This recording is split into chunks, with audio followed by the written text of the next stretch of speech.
Hey there, it's Katie Jarvis with Managing the Mess. If we haven't met before, I'm a K-6 elementary art teacher and I teach at a Title I school just outside of Washington, D.C. In this video, I'm going to give you 10 tips on things that I try when students don't follow directions the first time. Now, that's right. I don't have perfect students and I'm guessing that you don't either. I'm going to jump right into my first tip, and that is restate the directions to the entire group. So let's say you were sitting on the carpet. You've already talked about that Mona Lisa listening. Maybe you gave 1 or 2 directions after that in your lesson, and then you notice that someone's not sitting like the Mona Lisa. Address the whole group. Do a quick body check. Check that your hands are still, that your eyes are forward, and your lips are zipped. It doesn't matter that 99% of them were doing it. That reminder to the whole group might pull that person back in. You might also say something like, can you show me a clap, clap, elbow tap?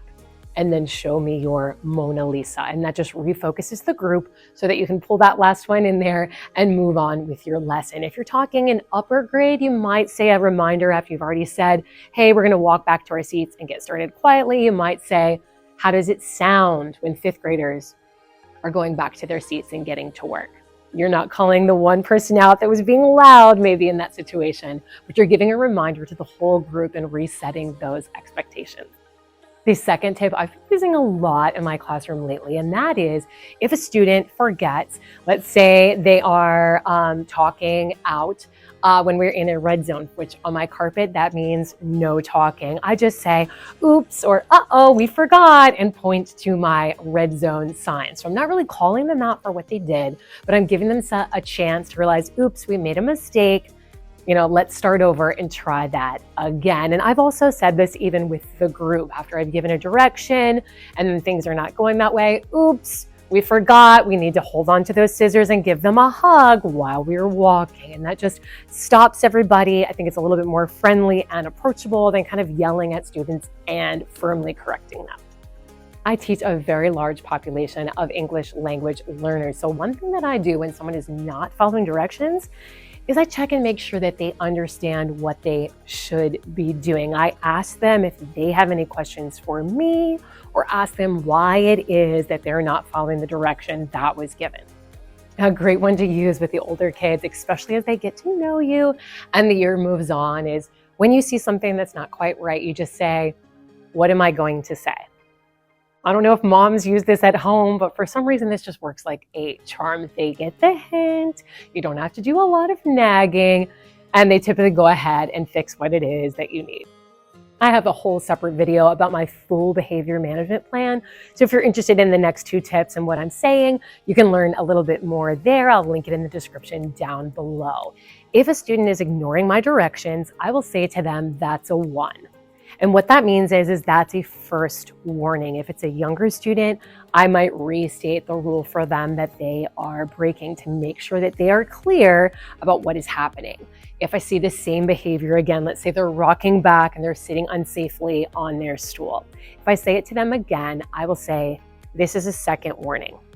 This is the second time that I have asked you to sit safely on your stool. This is becoming rude. And I say it just like that. I'm not having a ton of emotion in it, but I'm being very direct, and they understand that I'm talking right to them. I'm not giving those big reminders to the whole group about sitting safely anymore. I'm directly to them asking for that behavior to stop. If a student continues to rock in their chair and they're receiving that third warning, I would give a logical consequence. Now, sometimes this is taking a break or having a time out, in which case I do contact their parents. In this case, a logical consequence with the chair might be that they lose that stool for the rest of the time, and they either have to sit on the carpet and do their work, or they have to stand up while they are working. If a student isn't following my directions, I may have them move locations. If they're not listening on the carpet to how we need to sit, I might have them move back to their seats. Similarly, if we are using scissors or paint and they're not using those materials appropriately, I would take those materials away for the rest of class and give them an alternate material that they needed to use. If you've got a student that, let's say for example, isn't starting their work, make sure that you offer to help or offer to have another student help them. If you notice that they are just stuck with following your direction, there might be a reason and they might need a little bit of assistance to move forward. Remember, if a student isn't following your directions, it's nothing personal, okay? They may have something going on that morning. They may have something going on with their family. Something is usually not right, and that behavior is trying to communicate something to you. So be very kind with that. It doesn't really help to raise your voice or to yell at students when they are not following your directions. That doesn't usually change things, and if it does, it's only temporary. If a student is refusing to work, for example, I hold them accountable for that work. So if they are disrupting, they're not following my directions, they're getting behind on the work, they do have to complete that work. The work does not just disappear. It will be waiting for them either the next class or when my class has Ketchup and Pickle Day. Ketchup and Pickle Day is a reward day that I have at the end of every quarter where students have to catch up and finish any work that has not been done. So if there is some misbehavior or they've had a time out, there could be a chance that some of that work ends up on that special day.